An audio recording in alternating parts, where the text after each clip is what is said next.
Wife विद्या. मी जुन्या सांगलीमधून travel करून इथे आलो आहे सरांकडे आणि मॅडमकडे गायडन्ससाठी. तर हे जे DMIT टेस्ट आहे ना, ॲक्च्युली याची कल्पना आम्हाला एकदम आत्ता रिसेंटली झाली. पण जेव्हा आता आम्ही आज काउन्सिलिंग त्यांच्याकडून करून घेतलं ना, आम्हाला खूप साऱ्या गोष्टी क्लिअर झाल्या. म्हणजे ज्या आम्हाला आमच्या मुलांबद्दल कधी आम्ही विचार पण केला नव्हता की एवढ्या चांगल्या क्वालिटीज त्यांच्यामध्ये आहेत आणि त्याचा उपयोग आपण भविष्यामध्ये करू शकतो त्यांच्या करिअरसाठी. याची खरंच आम्हाला जाणीव मिळते. आणि आत्ता आल्यानंतर इथून बाहेर पडताना असं वाटतं की आपल्याला हा कोर्स खूप आधी करून घ्यायला पाहिजे टेस्ट. ॲटलिस्ट म्हणजे आम्ही असं म्हणू की प्रत्येक पॅरेंट्सनी त्यांच्या मुलांना ॲटलिस्ट 7th 8th नंतर ती लवकर चालू करायला पाहिजे, जेणेकरून भविष्यामध्ये मुलांचं डायरेक्शन ठरवायला फार लवकर मदत होईल.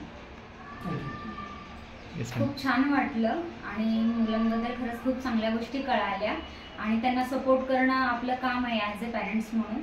आणि आत्ताचं जे चाललं आहे की आपण मुलांना खूप फोर्स करतो की तू हेच कर, तू तेच कर, पण त्याच्यावरून हे क्लिअर कळालं की आपल्याला पण कुठेतरी वाटत असतं मनापासून की मुलं आपल्या फोर्सने काही केलं नाही पाहिजे. त्यांना जिथं आनंद मिळतो तिथं आपण पाठवायला पाहिजे. परंतु आपल्याला आपण प्रत्येक ठिकाणी त्यांना प्रत्येक क्षेत्रात टाकून बघतो, परंतु रिस्पॉन्स येत नसतो मुलांचा. पण आता ह्याच्यामुळे असं कळतं की बाबा नाही, मुलांना ह्याच्यामध्ये इंटरेस्ट आहे तर तुम्ही तिथं टाकू शकता आणि तुम्हाला 100% तिथून आपल्याला त्यांची प्रगती होणार ह्याची खात्री सुद्धा मिळाली. त्याच्यामुळं मला असं वाटतं की खूप लवकर मुलांना जितकं लवकर ही टेस्ट करता येईल तेवढी टेस्ट केलेली बेटर, कारण की पालकांचा वेळ जाणार नाही आणि मुलं खूप एन्जॉय करून स्वतःच्या लवकर क्षेत्र निवडतील आणि खूप छान करिअर ते शोधू शकतील स्वतःचं. याचा म्हणजे तुम्हाला काय क्लिअरन्स चांगला मिळालेला आहे तुमच्या मुलांच्या भविष्यात.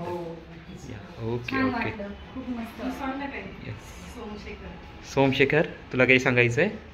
या टेस्टने असं खूप सारे नवीन गोष्टी कळतात पॅरेंट्सला पण आणि स्वतःबाबत पण. असे हिडन ॲबिलिटी टाईप राहतात. ओके, म्हणजे तुला काही टॅलेंट बाहेर हिडन टॅलेंट म्हणजे तुला पण काही काही गोष्टी तुझ्याबद्दल स्वतःबद्दल सरप्राइझिंग वाटल्या. हो.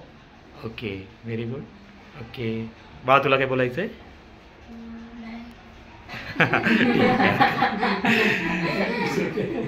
Okay okay. Thank you so much for your feedback. Thank you.